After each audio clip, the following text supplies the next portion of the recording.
August, I've spent the election campaign travelling around the country. I've already been to some marginal seats in Grimsby, London and Scotland to try and get under the skin of the election. And this week, on the final leg of my tour, I headed to Cheltenham. It's a Conservative-Liberal Democrat marginal seat, so exactly the kind that Jo Swinson's party really needs to win. Cheltenham in Gloucestershire, famous for its Regency buildings and luxury shopping streets. It's also the home of GCHQ, Britain's biggest spy agency. The Liberal Democrats held this seat for 23 years until the Conservatives took it in 2015. Now they hope to win it back. I'm sure there will be a lot of tactical voting. Obviously here in Cheltenham there's a lot of Liberal Democrat voters in the first place, but there's going to be a lot of tactical voting in this election, I'm sure. At the beginning of this election, Jo Swinson was saying she thinks she could be the Prime Minister. Do you think that's true?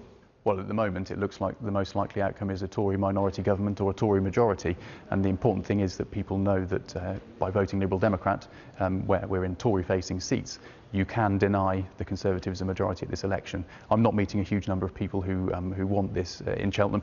You know, a Boris Johnson government backed by Nigel Farage, that is something that Cheltenham people are telling me that they are very worried about, for very many reasons. In a seat where 56% of people voted to stay in the EU, the Conservative candidate Alex Chalk is battling to keep his seat. So how confident are you that you're going to retain this seat?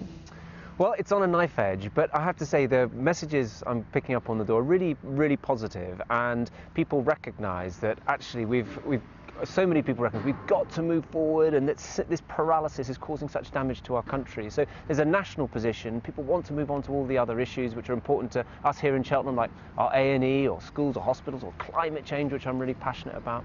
How does Boris Johnson, the man who fronted the campaign to leave, go down in this seat? Look, any leader, it is mixed, but there is a lot of Some people leaders who more than quietly, others, yeah, though. no, of course that's right. But there is a quiet section of the public who are sitting there going, my goodness, at least someone is trying to move this forward.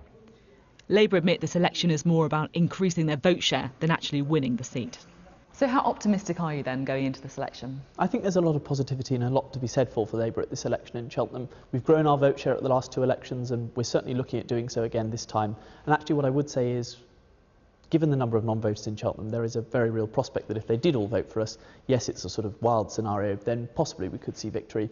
But even if we don't, we'll be growing our vote share and actually looking ahead to 2024, 2029 and the Borough Council elections in May. And how does Jeremy Corbyn go down on the doorstep?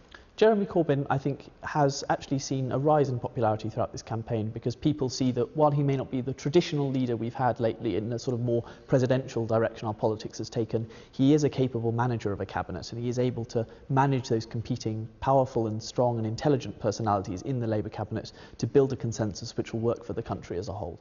But what do the voters think? We will be voting Liberal here, so I mean, you know, to be honest, I think I'm more aligned to Labour's policies, but in Cheltenham you've got basically a choice between a Tory or a Liberal seat, and so my overriding feeling is that I just want the Tories to be out. It's a pity our sitting MP is such a nice bloke.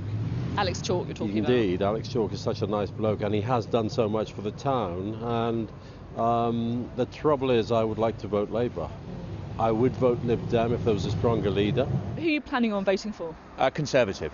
And why is that?